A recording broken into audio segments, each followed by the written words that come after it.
All right, so we're looking at an illustration student's perspective drawing here, and she can draw so beautifully. You know, her hand shaped, really excellent work. And you can see she's been working hard, developing the skills for her portfolio. All kinds of, your sketchbook is great. And you've taken lots of classes too, both in high school and extra drawing classes, right? Yeah. Yeah. So, like, you're so good with organic forms. Now, I see that you were learning some perspective somewhere. Is that your art class? Yeah. Like, look at these. I mean, these are awesome. Like, you can really draw beautifully. So, but then we get to the perspective drawing. And this happens for a lot of people that are really good at drawing, you know, free-form things. Sometimes drawing objects and drawing perspectives challenging. So that, you know, your skills are totally where they need to be on all the other things, but perspective not, and that's why you're taking this workshop. And so that we said, okay, let's come up with an idea that you'd like to be able to draw in perspective. So this was your first idea. And the lower portion is correct to perspective, but anything above, you know what's a parallel line? It remained parallel. So that's why perspective drawing is difficult, because we know things. We know all these window mullions are parallel, so we draw them what we know, not what they would look like. And yet, you know, your art on the other side was sort of closer to correct. So it gets confusing because it defies reason. Perspective doesn't make sense to us because we know things are supposed to be parallel. So, and we're more used to looking down than we are to looking up, so that people can usually draw what's below their vision well, but anything above our vision, we're not too sure how to handle that.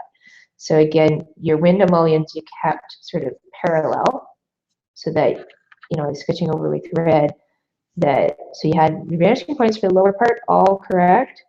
Anything above, you've got multiple. Some of them you knew, oh yeah, the columns are supposed to tilt down. Some of that you knew, your archway was pretty good. But it just got all confused, right? The height of these arches, where one's lower, one's higher. You were drawing them basically the same size because you know they're supposed to be the same size. So perspective drawing, we end up with this weird composite view of what we know and what we see, and it can be pretty challenging to just sketch. So it shows some gaps. So then you did a sketch over. So I helped you see that, oh yes, it's supposed to be one vanishing point. So we sketched over with red, and you started with a little bit of help. I was just a little bit of instruction, and then as soon as you were aware, oh, everything's supposed to go to that one vanishing point, you were able to pretty much draw it in there. And as you were doing that, you started, oh yeah, look at that, my arch was way down there, it's supposed to be up there. And then you also were drawing and realized, oh, there's a column missing, I gotta add that in. Great. And then where is the bench? Oh yeah, the bench would be smaller. Oh, and the bench wouldn't be out so far. So when you want to do something to illustrate an idea, start with a sketch, you know, analyze it. Oh yes, I have to have one vanishing point, great. What would the sizes be? One of the things, oh yes, there should be windows between the columns. Okay, what about their thickness? So that we start to see with a sketch, what do we want? What are the gaps in your knowledge? What do you need to go find out? What does it look like? So you went and found some photos. What do halls like this look like? What does the arch look like? What do the columns look like? What about the thickness of those windows? So that once you get your idea down, then we can go and find some resources of what do those sorts of things look like. So you've done sort of a cut and paste of some different images that are similar to what you want. So it's not copying, it's just getting reference material.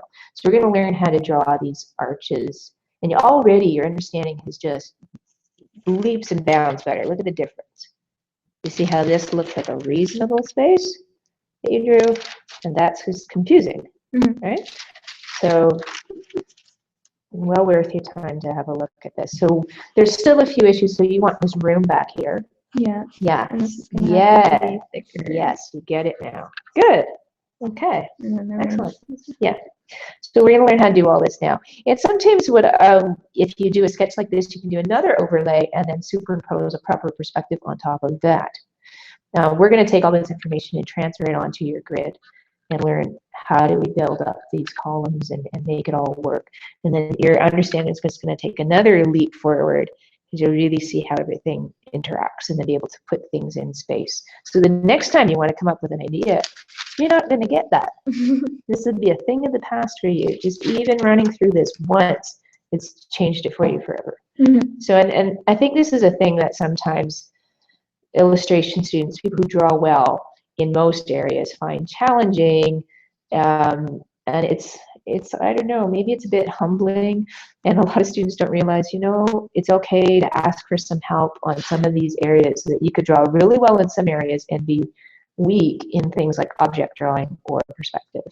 So, and to be able to get accepted into a good program, you do have to have at least a rudimentary understanding of perspective, not this, right? Because this really, you wouldn't think that this is the same person, that you did this when you could do those other amazing drawings. But I see this often, that for people who can draw, you know, people and organic things well, often the structured things are difficult. So I'm glad that you came to get some help. Thanks. Okay, so let's start learning this. And I should just say to people, right. So if you're like this student who want to make a portfolio to get into illustration, animation, you know, you might be great at character design, but you can't draw the environments. So what you're going to need to do is learn how to draw perspective. You might be able to set up a Google Hangout with me for a lesson for me to check your drawings, or there's videos that you could rent to be able to learn how to do this. So if you're interested, email me at info@portprep.com, and I'll help you get connected with the resources you need to just finish up that gap in knowledge, like close that up so that you can learn how to draw and be able to be studying where you want to be and get accepted. So, and then they're going to train you a whole lot more once you're there, but you got to be able to show that rudimentary understanding. So, and be able to go from that, and we're going to end up with, you're going to have an excellent drawing in the end there. Okay, so I'm just here to help get the skill, right?